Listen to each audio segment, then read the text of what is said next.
Good afternoon and welcome to batch 2 of 3 of my Evergreen Pages 90 book purchase. And I'm gonna flag this as the incredible condition haul because the first 30 books that I did, I was very shocked with the quality of the condition, including mid to late 60s books that looked almost new, like ex-shop stock. So I'm hoping the same for my next batch of 30. If it's anywhere near that, I'm going to be very, very happy. So the first one, and I've just got the box down here, and I'm just going into the second layer basically. So Jeffrey A. Carver, Arrow, Star Rigger's Way. So there were in the previous 15, 30, so it's 6 batches of 15. So in the previous 30, there was a range from 1959 to like 2012. So a real big range of science fiction. I didn't really see any fantasy. There was science fantasy, but mainly science fiction. Star Rigger's Way. So what's the age of this? 1980. Jeffrey Carver. His rigger teammates suddenly and horribly dead gave Carlisle, drifted in the flux, the subjective sea that carried starships at faster than light speeds, alone in the Sedora with a castaway alien. Yeah, that appeals. Is that my first Arrow? I think it is. So book 1. So I'll try and do 30 books. Okay, this isn't as good condition, but I think this is much older. The paperback library. So even the really old ones are a good condition. So this is, yeah, it says the paperback library. Echo X, formerly Twinkle Twinkle Little Star, twin Earths in conflict. Which would survive? I've never seen this before. But again, it feels solid, it feels in good condition. Red text block. Only on there, maybe, not on the top. So it's maybe fading of some kind. It says 50 on it. Is that 50p, £50? You never know. Paperback Library Edition, first printing February 1962. Copyright Ben Barsman, 1960. Wow. So that's not one. They came in Morse code in English. They said, "We are London, England, Eastern Hemisphere, planet Earth." They were received in a small laboratory outside Paris by 2 puzzled men and a frightened golden-haired girl. Why frightened? Because the signals came from outer space. Intrigue. Nice. Wow. Okay, that's from an oldie one to what looks like a newery one. Warren Murphy and Richard Sapir, The Destroyer, number 88, The Ultimate Death, Signet novel. Number 88. Anyone know anything about these? Remo and Chun in a ghoulish game of chicken with a foe out for blood. I'm not sure about this one. Is this young adult? The Heart-Stopping Adventures of Remo and Chun. Signet, 1992. The great health food movement in America was a victim of foul play. Folks who had switched from prime beef to pure poultry were winding up dead meat. The country's chicken king was squawking at the top of his lungs. The Destroyer number 88, the Ultimate Death. Sorry, that might be the first one so far that I'm just very confused by and not sure is going to go in the library. That's the first one out of 33 books, so not bad going. Oh, I have seen this one. It's a famous cover, and I think this is, again, quite hard to get in good condition, but tell me if I'm wrong. So Panther, J.O. Jeppson, The Second Experiment. Now that cover is very active in my mind. Again, apart from a crease at the top, almost mint condition, definitely unread. 1975, Granada. On the planet Roisa, in a remote galaxy, the Royce elders labour and struggle over the primal problem of existence, survival. Yeah, who's the... That's Peter Jones. That's why I knew it so well. So Peter Jones, that I talk about on previous videos, A. Van Vogt, and my dad's old book that he gave to me, all right. I found after his passing. So yeah, that's why maybe I remember that and why that's so active in my mind. Peter Jones. Nice. Okay, James Gunn. Always not that James Gunn, although I did watch Superman recently. Panther, James Gunn, The Immortals. Unbelievable condition again. Unbelievable condition. They just feel like a book that you take off the shelf in a Waterstones and put in your backpack. First published in Great Britain, 1975. The Immortals originally appeared in the Star Science Fiction number 4, 1958. It was a world of utter peril and crippling fear with one bright thread running through it, the golden blood of the Immortals. And they were cruelly pursued by rulers, rich men and medics because their precious blood was a specific for all of mankind's ills. Genuinely, you can't see it from that, but it feels almost brand new. And a great cover. Nice, James Gunn. Hey, this was one that I did see. So again, 2 or 3 I saw that tickled my fancy on the listing. And I've got a soft spot for these 5-star paperbacks. So I got a star paperback, but then you've got these 5-star paperbacks. They're usually very thin. I read The Nets of Space, but they're just lovely little things. And very simple. Like there's no frills with them. Another End by Vincent King. For the riders who rode the probes to the stars, there was all time, but no end. 700 times he had deliberately tried to die, and each time his probe had brought him back. Again, unread again. I think these are 60s, maybe 70s, this one. Oh no, yeah, you can't find, I'll have to look it up. They don't show you the dates. I remember now. Yeah, it doesn't say publication date, but that's probably, again, the best. I've got a small but like very loved collection of these 5-star paperbacks, and this is going in. I haven't got this one, so that's great. So again, from a lovely little 5-star to a strange Steve Perry book, and I got Steve Perry in the last one. I don't know, Steve Perry, like a Mel Gibson starfighter type, author of The Albino Knife. Oh, so Steve Perry's the author, sorry. When brute force isn't enough, a warrior must take the 97th step. When did we get to the artwork being like this? Like, I don't know, round Terminator maybe, or something like that.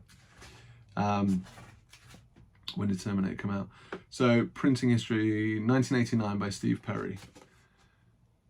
Willie was born on a cruel, desolate planet and dreamed of the stars. Ferret was a thief and smuggler on exotic worlds until his ruin. Penn was trained by the Master Warriors, the siblings of the Shroud. The man who never missed. Wow, it's like I don't know what, I can't describe it. Again, if you've read it, please let me know. Threshold by Janet and Chris Morris. Rock science fiction. Thrust into the future, a novel of interstellar smuggling and intrigue. Never seen that. ROC, Rock, as well. Embossed cover, good condition. Not that old, I think. 1991, first Rock. Set a millennium from now on Threshold Terminal, virtually a grand hotel in space, a young test pilot, Joe South, is thrust 500 years into the future and finds himself in the thick of an interstellar smuggling intrigue in the rough underworld of an alien environment. I wouldn't even though there's a spaceship on it, I wouldn't even notice that was sci-fi. Fantastic. I'm meant to be working, and I've got like 20 minutes until my next meeting. So I've done 4, 5, 6, 7, 8 books, and I wanted to do 30. So let's see. Charles L. Harness. Now I do have something for him, but I can't remember. The Ring of Ritornel, Panther Science Fiction, in, again, almost mint condition. It's hard for me to show you, hard for me to convey, but I've done this for months and months now, these big hauls. This is the best condition haul I've had, I'd say, ever, overall, in terms of the percentage of high quality. And this is 1974, and another great cover. Like, these are full forever keepers.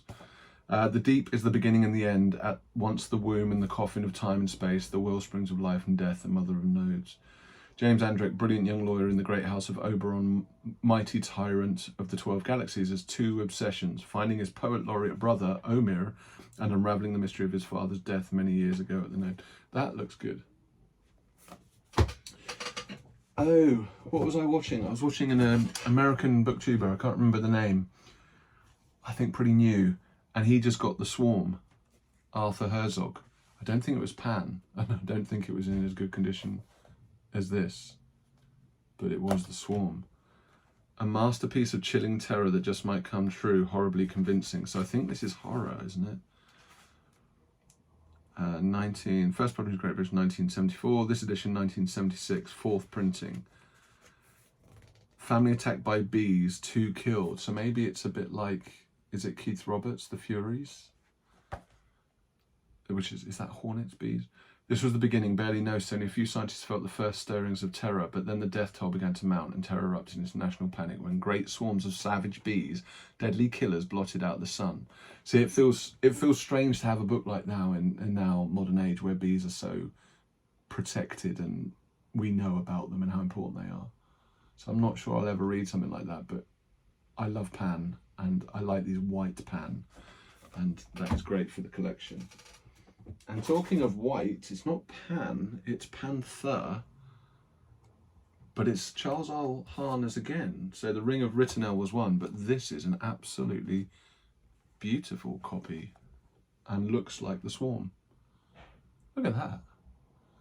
The legendary SF classic by Charles L. Harness, The Rose. And in great condition again. In a world where a terrifying ultimate weapon is just about to be perfected, a scattered handful of people are on the brink of making a giant evolutionary step and becoming more than human. The Rose is a story of 2 such mutants, 1 man and 1 woman. Wow. I should know about this one, I think. The blurb on these Charles L. Harness do make me want to read Charles L. Harness. So this is Panther edition, first published 1969. That is awesome. 3, 4, 5, 6, 7, 8, 9, 10, 11. Okay, I definitely have this, and I have this in pretty good condition. So my first lozenge, and I knew there were 1 or 2 lozenges in here. So Fall of Moondust, Arthur C. Clarke, and I did read this in the Sci-Fi Masterworks a long, long time ago. And I remember it being quite slow moving, quite boring. But it is a classic. So this is very, very good condition for a Pan lozenge. And I need to check it against my original one.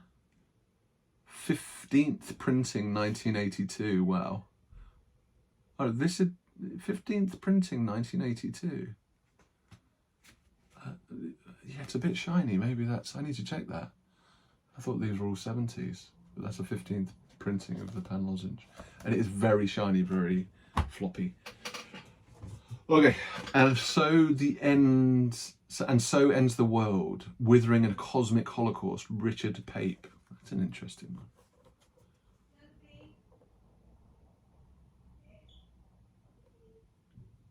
So it's Panther, and it's Old Panther.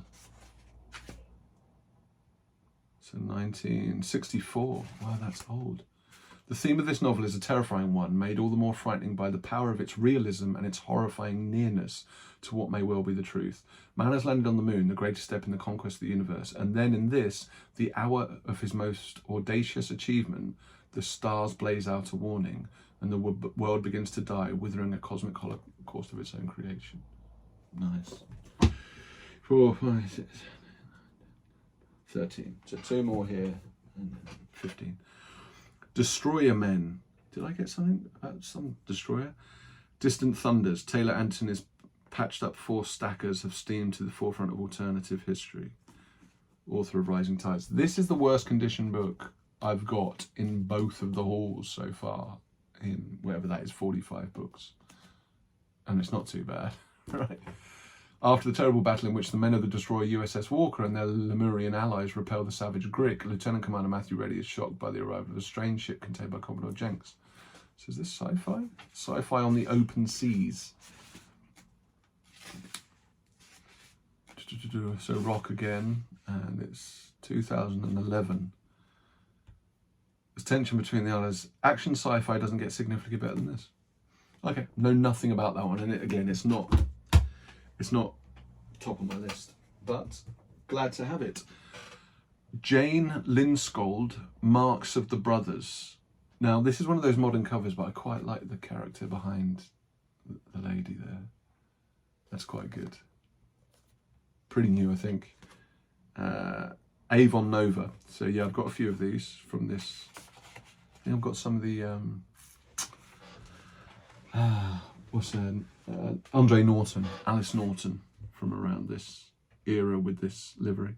1995 by Jane Linscott. Yes.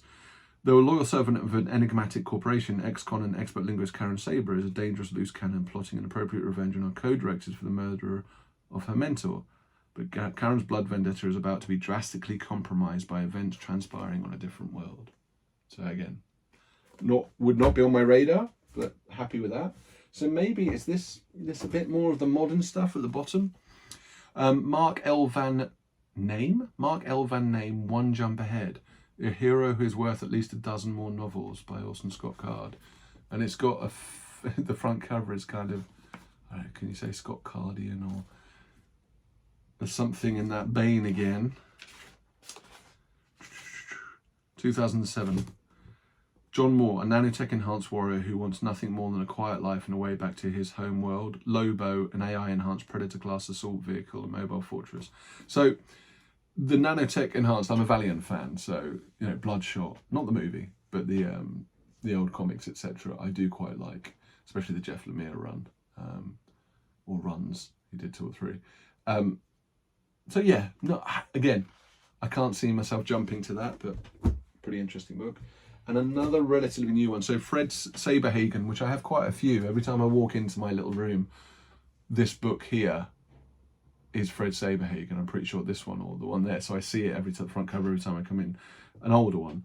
I'd say this is Berserker. So I've got at least one Berserker. So Shiva in Steel.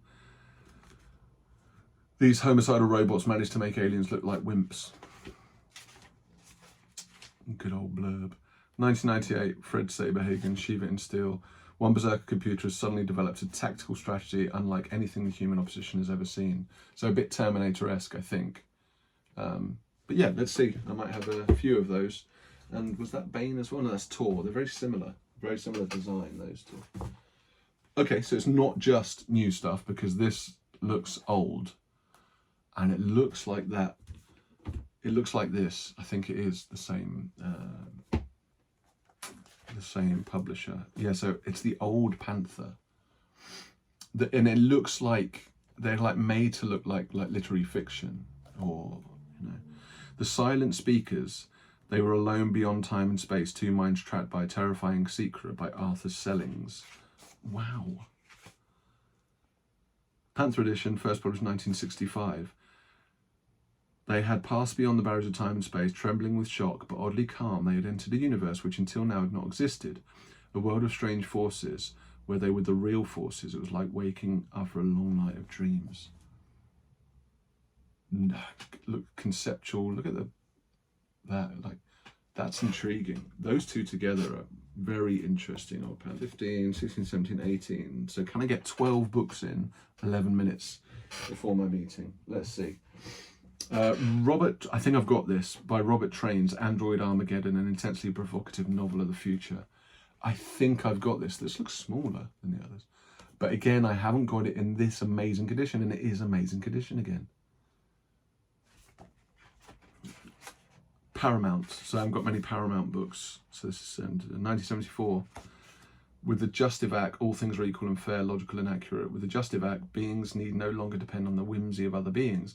With the Justive Act, thinking is obsolete. That looks intriguing. That's a great one. It is a format, it just looks a bit strange. So it's not all modern. Okay, this is, again, one of the worst condition books in here. It's not too bad, but I think I've got this. I've got a lot of these Edmund Cooper coronets. And that's a famous front cover, isn't it? Do they tell you in the coronets? I can't remember. No, it doesn't tell you. It should tell you straight away. But that looks like one of the old famous Fossian types. A Far Sunset, imaginative writing at its best. The year 2032, the Gloria Mundi, a starship built and manned by the new United States of Europe, touches down on the planet Altair 5. Disaster strikes. Definitely want to read some Edmund Cooper. I've heard he's a little bit kind of misogynistic, but he was writing in the 60s. This is Third Impression 70s. I think I've already got that in better condition, but I have to check. But I do like those coronet editions for sure. Okay, another Del Rey. I got a Del Rey or two in the first batch of 30. Jandrax, a novel by Sid Logson. They were stranded by an act of violence from a deadly world of mythos and madness. A book, thin, 80p on the back. I think it must be late 70s. Copyright 1979. Jan Andrax, as a child, he'd learned the ways of death in the worst holy war known to man. As a scout, he tamed 4 planets and more women than most men ever see. But that's good condition again. Nice little thin Del Rey. I haven't got many of those thin Del Reys. Okay, have I got this one? I've got a few Colin Cap. Not sure I've got this one, Man Alone, but what a cover that is. What a cover that is. Work metal beastie work. Oh, it's great condition again. And these are usually faded, these old Panthers. They're gorgeous. 1977. Unread again. Now, has it got who did the cover art? It hasn't, but that is, honestly, again, unread. I don't think I've got that one. I've got a couple of Colin Caps, but that, look at the colours on that. Tomorrow's Future Shock. Why is the government deliberately destroying all traces of man's past? Why are the laws of gravity and momentum strangely altered? Why has the world's population continually increased without the predicted eco-crisis taking place? That is absolutely lovely, that book. Okay, William C. Dietz, author of Warworld, Freehold, ace science fiction. Can't really work this one out. What an interesting cover that is. It's like, don't take up the whole cover for some reason. There's some really interesting books on this Evergreen Pages for sure. 1987, a science fiction edition. A desert world on the edge of nowhere, facing bankruptcy, torn by internal dissent and under attack by hostile alien forces and traitorous politicos. It was perfect. For Colonel Stell and his brigade, Freehold was a golden opportunity, the sweetest piece of real estate in the star system, because even space-hardened mercenaries grow wary of endless battles and start to dream of home. Interesting. That was what? 1987. It's interesting. I keep saying interesting because it is. A Frederick Pohl selection. So it's not his work, but it's his selection. Number 40. Star Rider by Doris Pisaccia. The desperate search for a dream planet in a shrunken universe and a young girl with a soul power to save her species. I hate to repeat myself, but that is really nice. And it's Bantam, and it's published 1974, and it is unread, and it is beautiful. I've just got this weird feeling that when I finish this haul, I'm going to go back to Evergreen Pages and see what else they've got. Because these have just been, maybe they got a collection in, and just gorgeous, gorgeous. Here's an older one, Mayflower Dell. The Other World by J. Harvey Bond. The truly amazing story of a world much like our own, yet startlingly different. Published in Mayflower, 1964. Again, that's good conditions. Well, I think I've got a few of these. I need to look up what that GS5 coding means.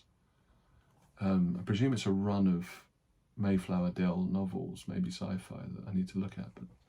But okay, so I've got 5 more. Richard Sapir and Warren Murphy, The Destroyer, Death Therapy, a Corgi original. Is that sci-fi? Don't know. Programmed to Kill, yes, Remo Williams is the ultimate weapon, a human death machine. And it's got, what's that? Got a mail away for, I've had that before as well, the Prudential. Unread again, it must be, it's too pristine. Corgi edition published 1974. Convicted and condemned to death for a crime he didn't commit, Remo Williams has been resurrected and reprogrammed not as a normal functioning human, but as a cold calculating death machine. Robocop-esque, but from the 70s. That is interesting, nice cover. Okay, Edmund Hamilton. Why do I know Edmund Hamilton? I'm going to seem stupid here, but Edmund Hamilton is is in my head as being very important. Fancy addicts won't regret the price of admission. The Star Kings. A 20th century man battles in a cosmic war 200,000 years from now. In amazing condition again. And these, by the way, these books came in a box that had that only, but they were so tightly packed they didn't move. And they're all still in amazing condition, like, and it's cheap posters as well. So second printing, 1972. It was 1949, Edmund Hamilton. Maybe I remember him from Golden Age or whatever, I don't know. So 1970, flung across space and time by the sorcery of superscience, John Gordon exchanges bodies with Zarth Arn, Prince of the Mid-Galactic Empire, 2000. Wow, look at that book. Look at Paperback Library again. That is really nice. The first one is another Murray Leinster or Murray Leinster, and it's one of those, I've got a few of these in this haul. Amazing condition, similar livery, and this is The Mine is in the Sky. Can't remember what the last one was. Unread, for sure. It's like they look fake, like in any other thing you'd think they were fake. 1968, it is absolutely pristine. Dunn was a crystal miner among the stars until he discovered the biggest strike in space. Drifting through the rings of the Thothmes was a mysterious lady stowaway. The lonely hunter soon realised that every miner in the Golden Mist was out to get him and the treasure. Awesome. Okay, next one is Lady of Mazes by Carl Schroeder. This is hard sci-fi at its best. Stephen Baxter. So from an oldie, again, to a Tor relative newie, a little bit of damage on the pages. Which is weird. The newer books are often in worse condition than the oldies, which may be because people look after them more. So 2005, a Romantic Times Book Club magazine top pick. Interesting. The Coronel is invaded by human and superhuman outsiders who wish to create a revolution that will destroy its fragile ecologies and human diversity. Carl Schroeder is a new star of hard sci-fi. Okay. Lady of Mazes, a Romantic Times Book Club magazine top pick. Interesting. Okay, so the last book for batch 2 of the 90 book Evergreen Pages haul is Jeffrey A. Carver, Down the Stream of Stars, which is a sequel to From a Changeling Star. It's got a grid in it. It's got a green grid like web on top of a black background, therefore it's sci-fi. It reminds me of that, was it the Halloween special many years ago of The Simpsons where Homer goes into a different dimension. 1990, Bantam. Into the heart of the galaxy, Willard Ruskin could never have foreseen the outcome when he engineered a supernova to create a gateway into the inner reaches of the galaxy. Ruskin gave his life in that project, but he would not be the last to die in the strange, unmapped channel of space-time known as the star stream. So a good one to end on. So let me just check my favourites. Even that, they're based on condition as well, so I'm trying to pick my favourites from that. That's how good the haul was. So there's a lot there I could have put, especially the James Gunn one. So that's a favourite because I love those 5-star paperbacks, and that's probably the best condition one I have, and I don't have that Vincent King one. So that's a nice little addition. This one, simply because the quality is immense for a 70s book, and just the cover and everything, the colour scheme, the object itself. I've never read Colin Capp, but there is something really lovely about that book. And then this one, you probably guessed, the legendary SF classic. So there was another Charles L. Harness I could have put in, but that is just a lovely thing and an intriguing book. So that's batch 2. That's another 30 books in from Evergreen Pages. A great haul. And I will do like a percentage at the end of how many are like near mint, or like some of these are the best condition books that I've ever got from the 60s and 70s. That's how good it is. Anyway, thank you. Please comment, like, subscribe, share. Let me know if you've read any of those books. Any to add to my TBR. I've now got a flag on my tracker to add to TBR. So if I agree with you, I'll add it. And yeah, see you again very soon. Cheers.